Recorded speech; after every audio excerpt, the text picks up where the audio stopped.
Hey, John, are you there? It's kind of an emergency. Can you please answer the phone? Did you not get a phone call from the hospital earlier?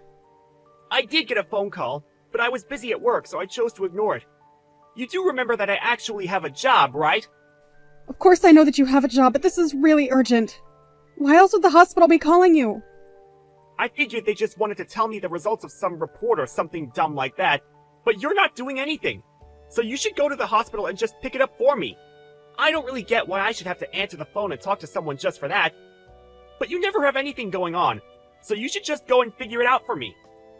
Well, that isn't exactly fair. I mean, I do work part-time, you know. Besides, I really think that they want to talk to you. Are you sure that you want me to go for you?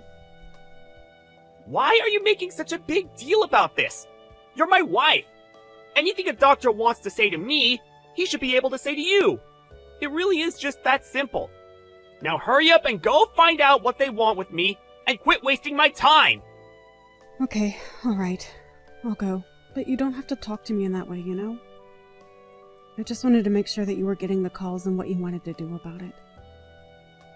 I didn't realize it was such an effort for you to get back to the doctors. Excuse me? Don't go talking as if you know why I do the thing that I do. Just be a good wife and do as I say. Got it? And don't ever compare your little part-time job to my real job. You don't have to talk to me like that, you know.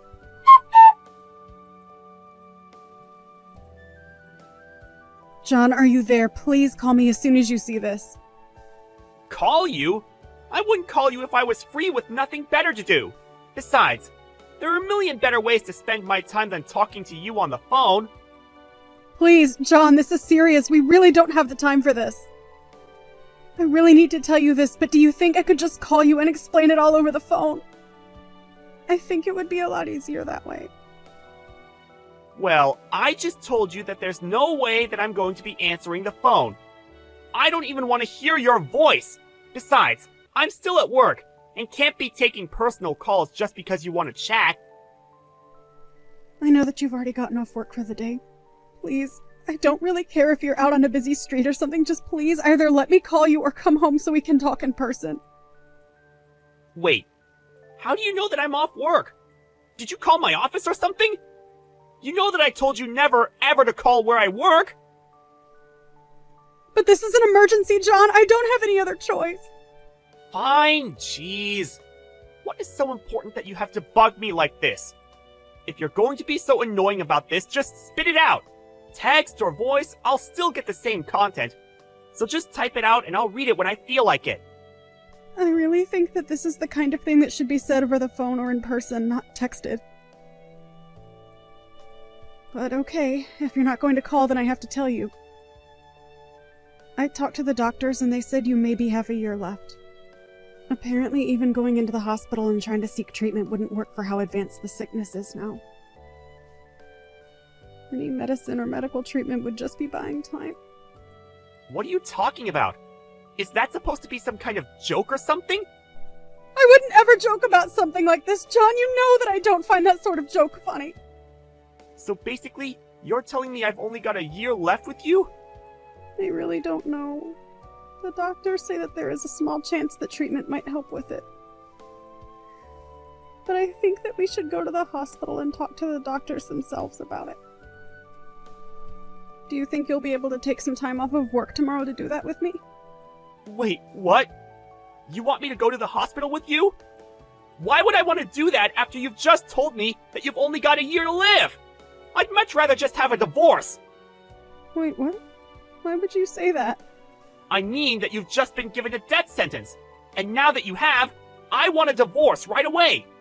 So I guess that means there were actually two big announcements for you today. Not only did you find out that you're going to die, but you also found out that you're going to die alone. So don't bother asking me to be there for you or anything like that. It's just a complete waste of time now. And to think that if this didn't happen, we would have spent the rest of our lives together. I guess you can say I really dodged a bullet there. John, seriously, what are you talking about? I think you're really misunderstanding what I said. But I get it now. You think that I'm going to die, so you're using this as your chance to throw me aside and run away. Aw, what? Did you really think I would stand by your side and hold your hand while you withered away? Why would I do that when I have another woman waiting for you? What are you talking about this time? What older woman? Did you really think that a guy like me can't get another woman to fall in love with him if I tried? I need to divorce you so that I can move on with my life and get with a new woman. And you think that just marrying someone else is going to solve all of your problems? You'll still end up tied down in ways that you don't like, I guarantee it. You're just jealous because I already have preparations just in case this very thing happened. Don't be mad just because you're going to die all alone. I see. Well, then I guess I really didn't know you at all how I thought I did. I had no idea you already had another woman lined up, but fine. Be that way. Not that I needed your permission to do so. And just why are you wasting the precious time that you have left even arguing with me about this? Why don't you just move out of the house and leave me alone already? Alright, fine then. Have it your way. I will leave then. I'll go ahead and get the divorce papers ready too. Well, at least you're going to be a good obedient wife for me up until the very end. I'll sign the papers, but then you figure out the rest for me. Unlike you, I have a life to live. Oops, was that too soon? Ah, well, it hardly matters now that you're just a walking corpse.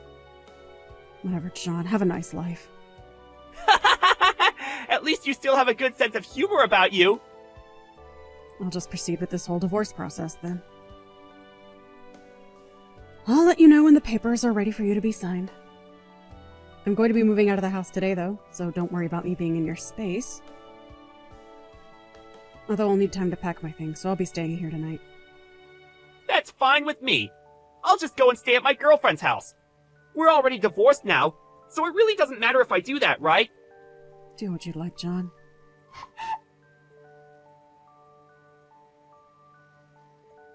Alright, John, I've done as I said I would and prepared the divorce papers for you. Have you gone to the hospital at all, or are you just ignoring their calls? I got one call from the doctors telling me to reach out to you, but I told them that we're divorced and that it's not my business anymore. The hospital? Why would I have to go there? You mean you still haven't gone to talk to the doctors at all? You really still haven't figured out the mistake that you've been making? I wasn't given a year to live. You were. Wait, what? That's right. You should probably tell that girlfriend of yours before the two of you get married. But I hope you enjoy that last year of being with her. Hold on a second. Seriously? What are you talking about? What do you mean I was given a year to live? If this is some kind of joke, it isn't very funny. I'm afraid that I'm not joking about anything at all. Besides, you know that I don't like to joke about this kind of thing. I'm being very serious right now. Well, I don't believe you at all. I feel as healthy as a horse. You do remember going in for the full-body physical several months ago, right? Well, the doctors found some abnormalities and ran some tests. When you sent me to the hospital to find out the results, that was when they told me you only had a year left. But I guess you wouldn't believe me since you never went to check for yourself. But I wasn't going to my test results. They were yours, remember? You and your girlfriend might want to think about scheduling an appointment. Oh, give me a break. Do you really expect to believe that I'm the one who's dying? Don't be ridiculous. This is all a bunch of nonsense. There's no way that I'm about to die. You're just mad because you're the one who's going to die all alone. I'm actually not upset at all. And you can only blame yourself for all of this since you weren't listening to what I was trying to say. I never once said that I was the one who only had a year to live. You just read my message the way that you wanted to read it. And then you went on to confess that you were cheating on me and that you wanted to get a divorce. Well, yeah, I guess so. But still. So all I did was fulfill a dying man's wishes and divorce him. You do remember that the whole reason I went to the hospital that day was for your test results, right? I mean, why would I go to the hospital to pick up your diagnosis and then come back with one for myself? That just doesn't even make sense. You really need to just answer the phone when the hospital calls you. But I hate talking on the phone. It's such a pain. Well, I can't disagree with you there, but now look what happened. Honestly, I have no idea how you made that mistake even. I was really surprised by it, to be honest. But then all the horrible things you said to me the second you thought that I was going to die. About not being there while I wither away and leaving me to die alone. Not to mention the fact that you've been cheating on me this whole time. Well, I thought you were going to be gone soon. I guess I kind of jumped the gun on all of this, didn't I? But you were already cheating on me before you even thought I was going to die! At least own up to the fact that you were doing it. But I only admitted it because I thought that you were the one that was dying! Well, I'm not, so good luck explaining to your girlfriend and all. What the heck am I supposed to tell her after all of this? She's never going to marry me now! Yeah, I really can't see anyone wanting to marry someone with so little to go. But since you were so ready to marry her anyways, surely she must love you enough to want to be with you, right? Maybe she'll overlook this and stand by your side until your last breath. Anyways, if you're not going to tell her that, then at least tell her that I'm suing you both for adultery. Wait, what? You're going to sue us? But I was just given a death sentence! Are you really going to try and just heap more suffering on me? I'm sorry, but that has nothing to do with the fact that you cheated on me. You cheated, and I have the right to sue for reparations. It really is that simple. You've already admitted to it.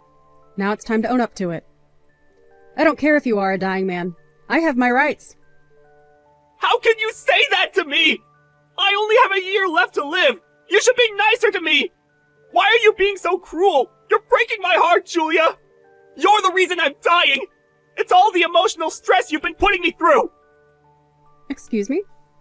You seriously need to get a grip if you think that's the case. What do you mean? I mean, that if you want to talk about mistreatment and stress, then I have much more room to talk than you do. The whole time we've been married, you've treated me like your maid more than your wife. You only ever looked down on and condescended to me, and you even cheated on me. You need to get over yourself and realize that you haven't been a good husband. Hey, come on now. What kind of way is that to talk to a dying man? You had your chance to go and talk to the doctors about this, but you didn't. I'm sorry, but I don't have any pity for you after the idiotic way you've been acting and the horrible way you've been treating me. I never want to hear from you again.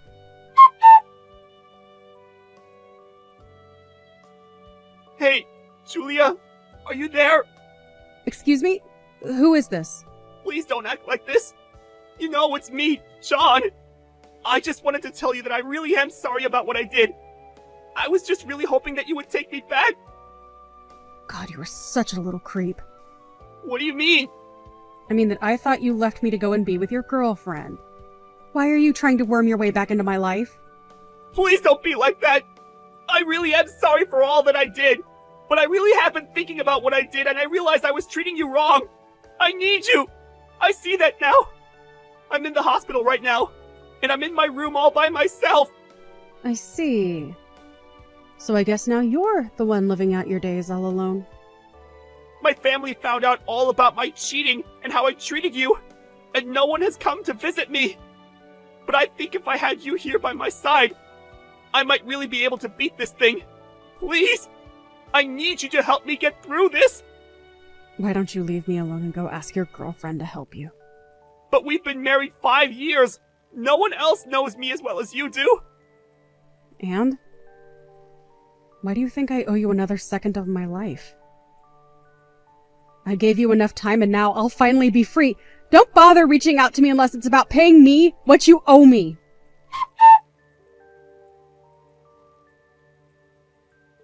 Hey there, it's me, John. Well, here I am, living out my final days alone in a hospital bed. Although I suppose if I think about all that I said to Julia, I should have seen this coming. I'd like to take this space to make my final statement. I really have had a change of heart. I don't expect Julia to ever take me back or see me before I go. But that's for the best. Now that we're divorced and she's free, I really do hope that she can move on and forget all about me. I may be dying, but at least by doing so, I might be doing the only kind thing I've done for the only woman I've truly